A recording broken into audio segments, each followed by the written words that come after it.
마지막 때를 사는 성도의 신앙이라는 제목으로 하나님의 말씀 전하도록 하겠습니다. 여러분은 말세라는 말을 들으면 무엇이 생각이 나십니까? 저는 어렸을 때에 어르신들이 종종 어떤 반인륜적인 그런 사건, 큰 자연재해, 이런 머리로 이해할 수 없는 일들이 일어나는 것을 보시면 아유 말세다 말세야 이런 이야기 어렸을 때부터 들었던 기억이 납니다. 예를 들어서 부모가 자녀를 이렇게 양육하지 않고 버리는 그런 사건이라든가, 반대로 자녀들이 연세 드신, 그래서 거동이 불편한 부모님을 어디다 버리거나 혹은 보험금을 타려는 목적으로 또 살인하거나 이런 그런 사건을 보면 정말 너무나 끔찍한 일이잖아요.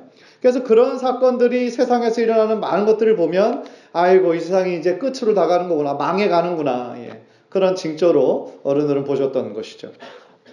어떻게 보면 말세라는 말 가운데 신앙이 있던 없던지 이 세상이 영원하지 않고 언젠가 끝이 있다라는 그 사람의 신념이 들어가 있는 말이라고 생각합니다. 그래서 생각해 보면 신앙이 없는 사람들이 생각하는 말세와 또 우리 신앙을 가지고 있는 신앙인들이 생각하는 말세가 참 많이 다르다라는 생각을 하게 됩니다.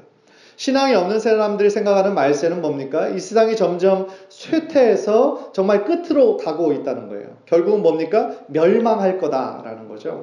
그래서 영화, 미래를 다룬 영화 보면 사실은 굉장히 우울한 그런 것들이 많습니다. 그래서 지구에 있는 리소스들이, 자연 그런 것들이 다 이제 다 소비되고 이제는 여기는 망하고 다른 행성을 찾고 이런 얘기들이 많잖아요. 그러니까 미래를 얘기할 때 뭔가 좀 이렇게 좀 굉장히 더 나은 그런 사회를 꿈꾸기보다는 굉장히 좀 우울한 그런 것들을 그린 것들이 많죠. 그러나 신앙인들이 생각하는 말세는요, 어떻게 보면 예수님이 다시 오실 때예요. 그죠? 예수님이 다시 오셔서 우리 믿는 자들에게는 그날이 우울하거나 절망의 날이 아니라 오히려 기쁨의 날이 될 수 있다는 것이죠. 그렇다면 언제가 말세일까? 성경을 보면요, 오늘 본문뿐 아니라 구약에서도 말세라는 말이 나오고 또 신약에서도 예수님도 말세라는 표현을 하셨었거든요. 그러면 언제가 말세일까? 구약에 있는 사람들은 메시아가 오기 전이라고 생각을 했어요. 그런데 이미 메시아 예수 그리스도님이 오시지 않으셨습니까? 그래서 신약 시대, 지금 우리가 살아가는 이 교회 시대, 성령 시대의 이 말세라는 의미는 예수님의 초림 이후부터 다시 오시는 재림 이전의 모든 시간이 말세입니다. 따라서 2000년 전에 사도 바울이나 또 예수님이나 말세를 얘기했을 때도 말세가 맞았고요. 그때도 역시. 또 지금 2000년이 지난 지금 이 시간도 여전히 말세의 시간을 우리가 살아가고 있다는 것입니다. 그런데 중요한 것은 그때보다 훨씬 더 예수님이 다시 오실 때가 가까웠다라는 것은 우리가 지금 실감하고 있는 바죠. 그런데 오늘 본문에서 바울은 디모데에게 말세에 일어나는 어떤 특징이 하나 있는데 1절에 나와 있는 대로 말세는 고통하는 때다라고 얘기하고 있어요. 고통하는 때 뭘까요? 육체적인 고통, 영적인 고통 모두를 포함하고 있습니다. 그렇다면 우리 신앙인들은 이 마지막 때를 어떻게 살아야 할까요? 중세의 수도원들이 그렇게 행했던 것처럼 죄 많은 이 세상, 타락한 세상을 그저 피해서 자신들의 삶을 분리하면서 따로 자기들만 경건한 삶을 사는 것이 하나님의 뜻일까요? 그렇지 않죠. 역사적으로 그 중세의 수도원 운동은 300년이 지나서 없어져 버렸어요. 또한 하나님의 뜻은 말세를 살아가는 우리 신앙인들이 이 세상이 죄악이 많다고 너무나 그것이 넘쳐난다고 해서 그것을 피하며 사는 삶을 우리들에게 원하시고 있지 않아요.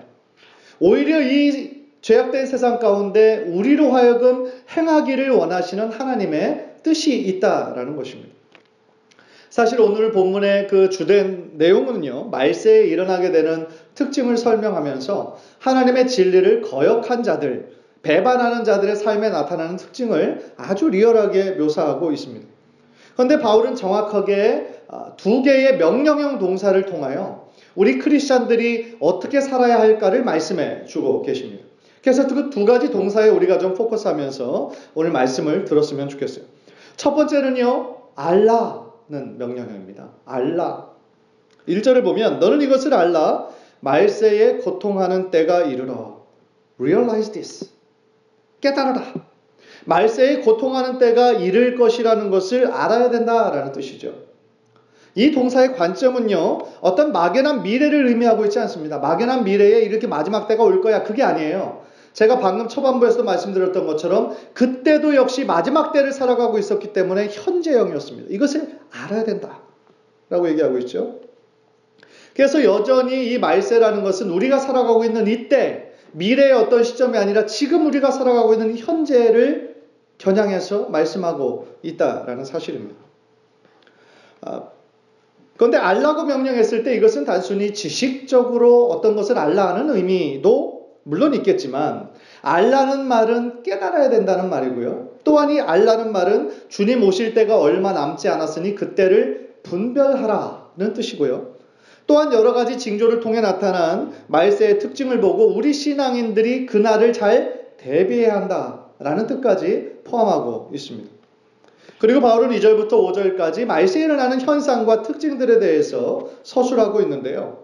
여기에 나타난 타락한 사람들의 특징이 몇 개인 줄 아십니까? 안 세보셨을 거예요. 19개입니다. 19개. 그런데 그 19개에서 공통적으로 나타나는 현상들이 있어요. 그게 뭔지 아십니까? 하나님의 생명에서 멀어져 간다는 거예요.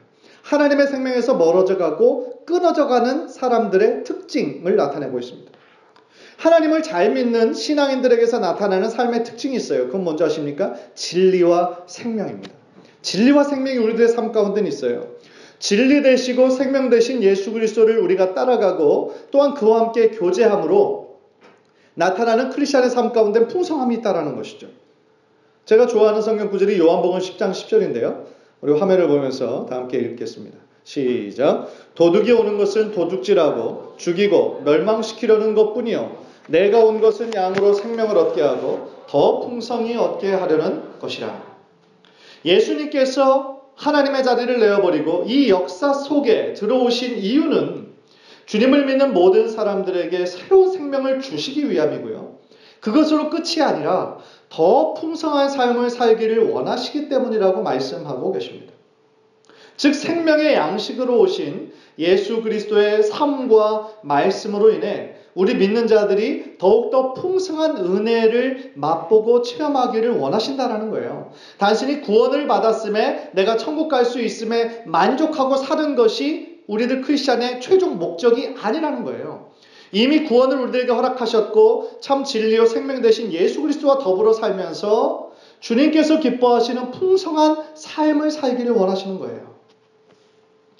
그런데 바울이 2절부터 말하고 있는 그 19개의 특징은요, 그 생명과 진리와 전혀 상관이 없어요. 예수님과의 교제에서는 참 기쁨도 없고 생명도 없고 풍성함도 없습니다. 그들의 특징은 하나님께서 멀어짐으로 오는 부패함이고요. 죽음에 더욱더 가까워지는 것들이에요. 그들이 추구하는 것은 참 사랑이 아니라 왜곡된 사랑이고요. 참된 즐거움이 아니라 헛된 쾌락에 불과하다라는 사실입니다. 사람을 살리고 풍성하게 하는 것이 아니라 오히려 사람을 죽이고 멸망시키는 것뿐이라는 겁니다. 그런데 저는 이 항목들을 쭉 읽고 또 연구하면서요. 제일 처음에 하나님을 믿지 않는 불신자들의 특징인가 보다라고 생각했는데 점점 더 읽어보면서 마음이 좀 불편해졌어요. 왜냐하면 이 말씀은 불신자들을 특징 짓는 말이기도 했지만 한때 하나님을 잘 믿었던 사람들, 알았던 사람들, 그러나 타락한 사람들, 더 나아가 진리를 배반하는 사람들 모두를 포함하고 있기 때문에 그래요. 그래서 4절의 후반부를 보면 쾌락을 사랑하는 것을 하나님 사랑하는 것보다 더하며 5절을 보니까 유명한 구절이 있죠. 경건의 모양은 있으나 경건의 능력을 부인하는 자. 이렇게 얘기하고 있지 않습니까? 물론 그들의 1차적인 대상은 사도 바울이 지금 딱 겨냥하고 있는 것은 당시의 거짓 교사들, 에베소 교회 안에 있는 거짓 교사들이고 이단자들을 의미했을 것입니다. 왜냐하면 지금 바울의 최고의 관심사는 자기를 대신해서 지금 목회하고 있는 에베소 교회를 목회하고 있는 디모데가 올바른 진리의 말씀 가운데 온전히 서고 이단들과 거짓 교사들의 가르침에서 교회를 잘 지켜내는 거거든요. 신앙적으로. 그래서 지금 바울의 관심은 그것에 있습니다.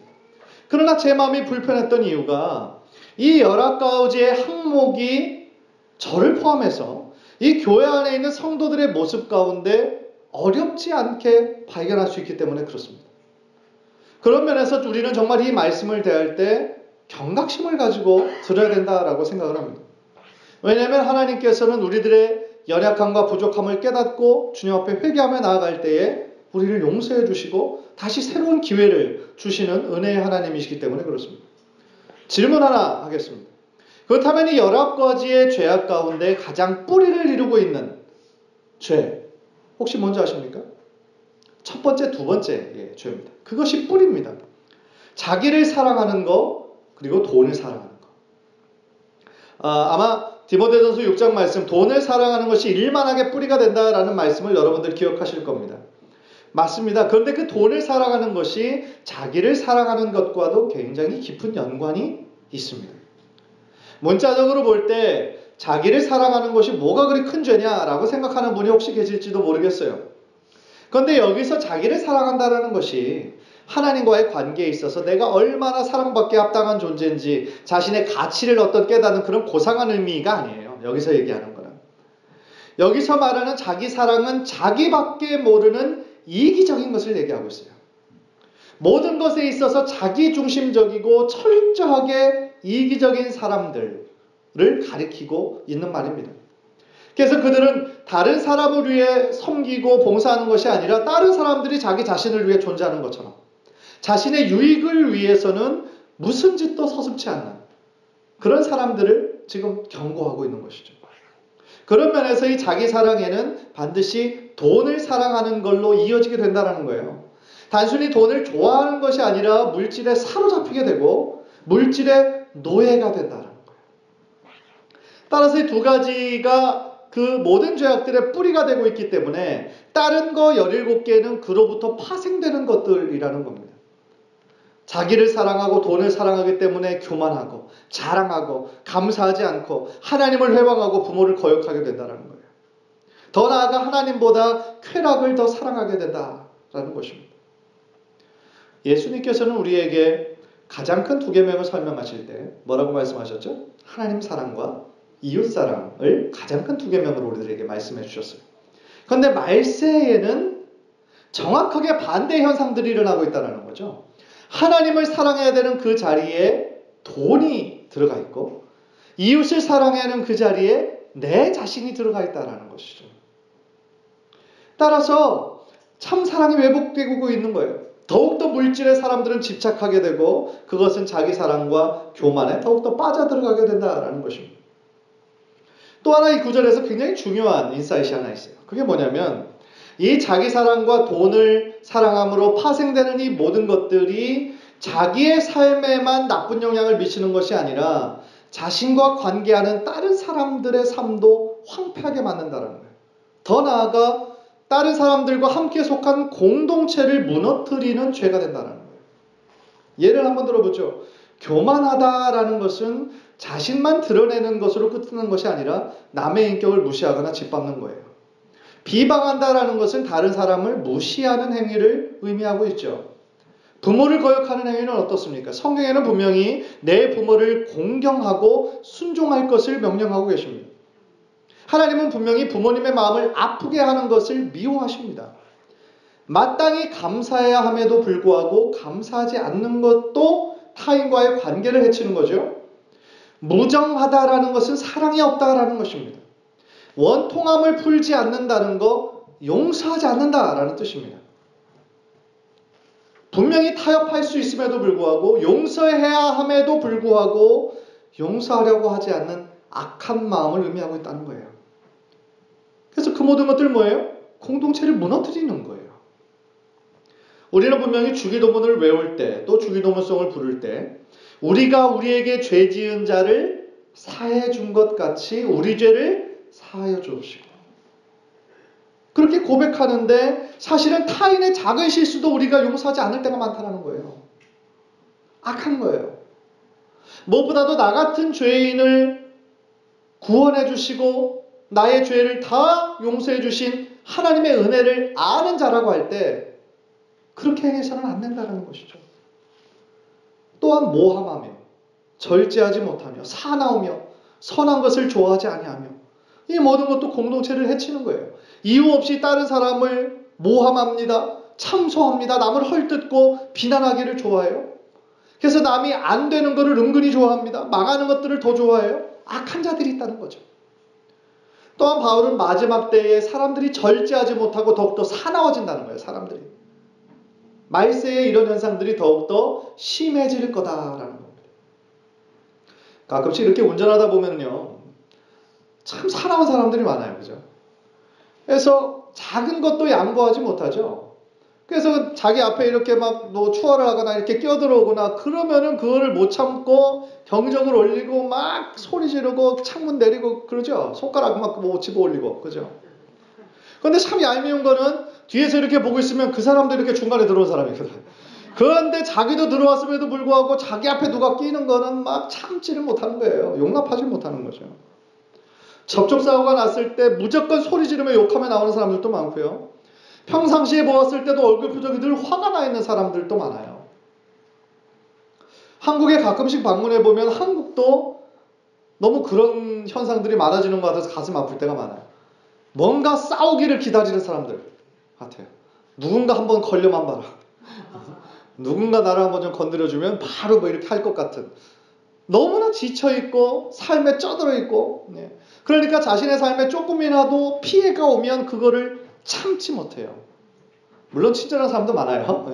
친절한 사람도 많지만 그러나 점점 더 사나워져 가고 있다는 것은 우리들이 다 안다는 거죠. 미국에서도 뭐 때때로 어떤 그 사람에 대한 특정한 원한이 없음에도 불구하고 론 울프라고 그러잖아요. 그죠? 외로운 늑대들. 이유 없이 사람들을 향해 이렇게 막 총을 갈겨대는 정신병자들도 점점 많아지고요. 한국에서도 묻지마 범죄, 그죠? 자기를 뭐 누가 무시했다.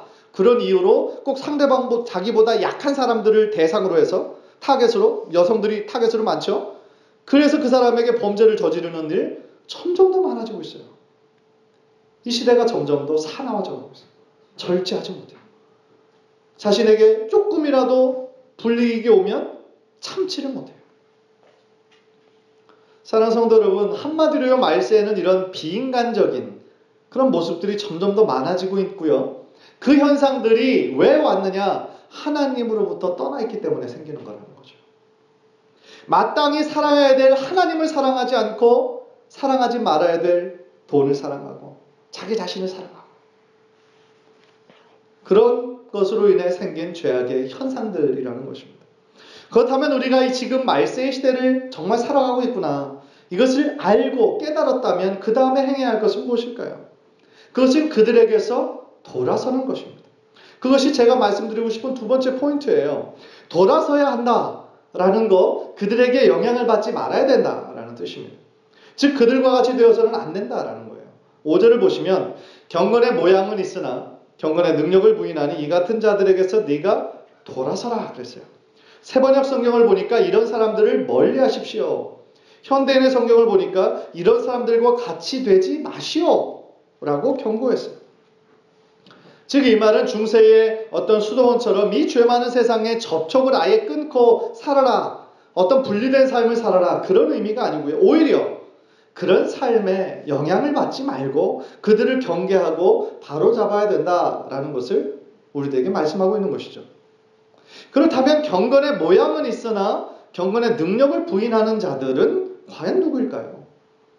이 구절은 분명히 어떤 외식하는 자들을 경고하고 있는 것이죠. 교회 나오신 지 얼마 안 되는 분들은 이 외식하는 자들 했을 때 막 놀라시는 분들도 있더라고요. 밖에 나가서 뭐 사 먹으면 안 되는 건가? 그 외식이 아니죠. 겉으로 드러나는 어떤 경건의 어떤 행동들, 그것만 하는 사람들인 거예요. 겉으로는 신실한 신앙인처럼 보이지만 내면은 전혀 그렇지 않은 자들. 경건의 모양만 있지 실제로는 그 능력이 전혀 나타나지 않고 있는 자들. 종교적인 사람들 의미하는 것이죠. 그래서 예수님께서는 마태복음 23장을 보니까 그 장 전체가 외식하는 자들에 대한 경고로 가득 차 있어요. 그 대상은 바리새인들과 서기관들이었죠. 마태복음 23장 23절 화 있을진저 외식하는 서기관들과 바리새인들이여 너희가 박하와 회양과 근처에 11조는 들이되 율법에 더 중한 바 정의와 긍휼과 믿음은 버렸도다. 그러나 이것도 행하고 저것도 버리지 말아야 할지니라. 율법의 행위도 물론 중요합니다. 전혀 그 내용이 없을 때 지키는 수가 없죠. 행위도 중요해요. 그런데 더 중요한 것이 있다는 건데 율법의 정신이라는 거예요. 정의와 긍휼과 믿음. 그런데 바리새인과 서기관은 이 율법의 정신에는 전혀 관심이 없고 겉으로 드러나는 것에만 오직 신경을 다 썼다라는 것입니다. 25절도 같은 맥락에서 말씀하십니다. 25절 다 함께 읽죠. 시작. 화 있을진저 외식하는 서기관들과 바리새인들이여 잔과 대접의 겉은 깨끗이 하되 그 안에는 탐욕과 방탕으로 가득하게 하는도다. 오늘 본문에서도 바울은 디모데에게 외식하는 자들에 대해 경계하고 있습니다. 말세의 사람들, 말세에 살아가는 그때의 사람들, 그리고 지금 현재의 사람들 모양만 있지 그 안에 능력이 없다라는 겁니다. 실상은 전혀 없는, 내용은 전혀 없는 껍데기 신앙에 불과하다. 얼마나 어리석고 안타까운 모습입니까? 3장을 계속해서 읽어보면요, 바울은 당시 에베소 교회에 있었던 거짓 교사들을 겨냥하고 있어요. 그래서 남의 집에 들어가 거짓 가르침, 이단들의 가르침, 헛된 지식을 가르침을 전하는 사람들이 있었다는 거고요. 그런데 그것을 이제 여성들을 꿰어내서 그 헛된 것들을 막 가르치고 유혹하는 그 사람들을 좀 경계하고 있어요. 그러나 그 거짓 교훈을 아무리 열심히 듣는다 할지라도 그 결론은 무엇인지 압니까? 절대로 진리에 이르지 못한다는 거예요. 7절을 보십시오. 항상 배우나 끝내 진리의 지식에 이를 수 없느니라. 너무나 당연한 결론입니다. 진리가 아닌 거짓 지식을 아무리 열심히 배우고 들어봐야 그 안에 예수의 복음과 생명이 있을 수가 없다는 거예요. 오히려 모세를 대적했던 얀네와 얀브레처럼 그 이단과 거짓 교사들도 진리를 대적하는 자들이 되었을 뿐이다 라는 것입니다. 제가 제일 마지막으로 여러분에게 질문하고 또 함께 생각해보고 싶은 가장 중요한 질문은 바로 이거예요. 그렇다면 우리 안에는 참된 경건의 능력이 있느냐? 그 질문이에요. 바리새인들과 서기관들을 우리가 판단하고 정죄하는 것은 쉽습니다. 거짓 교사나 이단들을 아유 나쁜 놈들이라고 얘기하는 거 쉬워요. 그러나 정말 나의 삶 가운데 경건의 모양만 있고 경건의 능력이 없다면 우리와 그 사람들과 뭐가 다르겠냐는 거죠. 참된 경건은 무엇입니까? 단순히 교회만 열심히 다닌다고 해서 자동적으로 얻어지는 것입니까? 바리새인들과 서기관들이 얼마나 열심히 있는 사람들이라는 거 여러분들 잘 모르실 거예요. 그들이 드린 철저한 11조 그리고 철저한 금식 생활 그리고 기도 생활을 보면 우리는 솔직히 외형적으로 그들을 따라갈 수가 없습니다. 야고보 사도는 참된 경건에 대해 이렇게 말씀하고 있어요. 야고보서 1장 27절 우리 화면을 통해 다 함께 읽죠. 시작. 하나님 아버지 앞에서 정결하고 더러움이 없는 경건은 곧 고아와 과부를 그 환난 중에 돌보고 또 자기를 지켜 세속에 물들지 아니하는 그것이니라. 이것이 참된 경건이라고 얘기하고 있어요. 아까 예수님이 하신 말씀도 다시 한번 보죠. 마태복음 23장 23절 시작. 화 있을진저 외식하는 서기관들과 바리새인들이여 너희가 박하와 회양과 근처의 11조는 들이되 율법에 더 중한 바 정의와 긍휼과 믿음은 버렸도다. 그러나 이것도 행하고 저것도 버리지 말아야 할지니라. 무슨 뜻입니까? 경건의 외적인 행동도 예수님께서 중요하지 않다라고 말씀하시지 않으셨어요. 그것도 중요하다고 말씀하셨어요. 그러나 참된 경건은 외적인 모양에 있는 것이 아니라 하나님의 참된 뜻이 정의와 긍휼과 믿음으로 우리들의 삶 가운데 실천되어져야 된다라는 거예요. 그것이 바로 당시 사회의 최고의 약자였고 도움이 없이는 살아갈 수 없었던 고아와 과부를 환난 중에 돌아보는 것, 즉 구체적인 사랑의 행동으로 나타나야 되는 것이 그것이 참된 경건의 모습이었던 것이죠. 우리에게 이런 경건의 능력이 있을 때에야 비로소 하나님께서 인정하시는 믿음의 사람이 될 줄 믿습니다. 우리가 하나님을 진심으로 사랑하는 자들이라면 자기만 사랑하고 우리들의 가족만 사랑하는 것으로 멈추는 것이 아니라 우리들의 이웃도 우리들의 공동체도 진정으로 사랑하는 데까지 나아가야 될 줄 믿습니다. 저는 그런 면에서 우리 가정과 우리 교회가 이런 경건의 능력을 연습하고 체험할 수 있는 귀한 장소가 되었으면 좋겠습니다. 아까도 살펴보았던 것처럼 말세를 살아가면서 자기 사랑과 돈 사랑으로 시작한 죄의 뿌리가 결국은 타인과 그 공동체의 관계를 완전히 깨트리고 공동체를 해친다라고 배웠어요. 그것이 말세에 드러나는 삶의 특징이었지 않았습니까? 그렇다면 최소한 우리 가정과 우리 교회에서만큼은 자신을 내세우기보다는 남을 먼저 배려하고 서로의 다름을 인정하고 오래 참아주고 서로 사랑하는 것을 통해서 결국 나의 인격이 예수님의 성품으로 변화되는 아름다운 역사가, 아름다운 변화가 저와 여러분의 삶 가운데 흘러넘치게 되기를 주님의 이름으로 간절히 축원합니다. 그것이 마지막 때를 살아가고 있는, 이 말세를 살아가고 있는, 예수님 다시 오실 때 정말 멀지 않음을 뼈저리게 느끼고 있는 우리들에게 하나님께서 원하시는 삶의 모습이라는 것입니다. 간절히 바라기는 이 마지막 때가 가까웠음을 더욱더 믿음의 눈으로 분별하고 경건의 모양뿐 아니라 경건의 능력으로 이 세상을 이기며 살아나가시는 저와 여러분 모두 되시기를 주님의 이름으로 간절히 축원합니다. 우리 한번 기도하겠습니다.